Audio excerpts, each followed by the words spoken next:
Hey, and welcome to the Lance Out Loud. Just a few years ago, it might have been considered geeky to be a collector of toys. Well, I guess some might still consider it geeky, but in recent years, the collection and trading of toys has gone through a renaissance. Even the word geek itself has been reclaimed by many as a badge of honor. And one local man has done just that by collecting robots for his entire life. Gerald Dupuis, also known as the Robotnut, has been collecting toy robots since he was a boy in the 60s. He recently displayed his collection at the Windsor Community Museum. Basically, my fascination with robots and spaceships happened many years ago when I was abducted by aliens.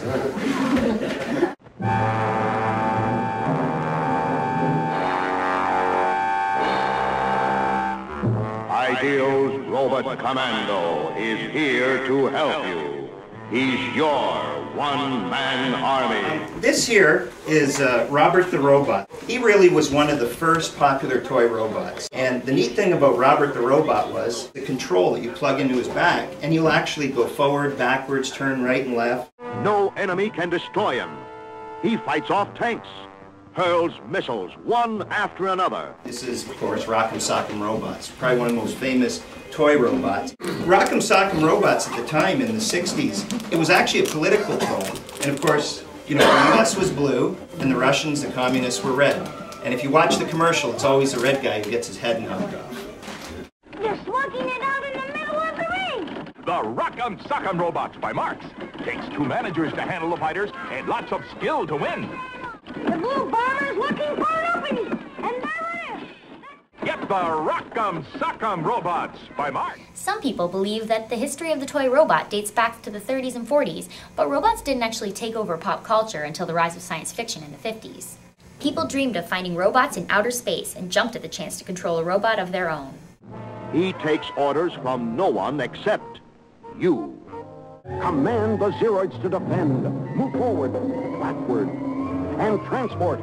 Command the Zeroids. The US and Russia were fighting to be the first in space, but it was the Japanese who were winning the war for toys. To get them in this condition is very hard today, and some of them are worth hundreds, some may even thousands of dollars a piece. These are quite valuable, some of them. And the thing about them is you look at them, there's just an infinite variety, and this is only a small portion of what was available in the 50s and 60s from made in Japan. In the beginning, when Japan started making toys after the war, there was actually a shame to it, because they were making these battleships and planes and machines, and they had foundries, and they were doing all this big, impressive stuff. And basically after the war, they were told, nah, you can't make that stuff anymore. You have to make this stuff.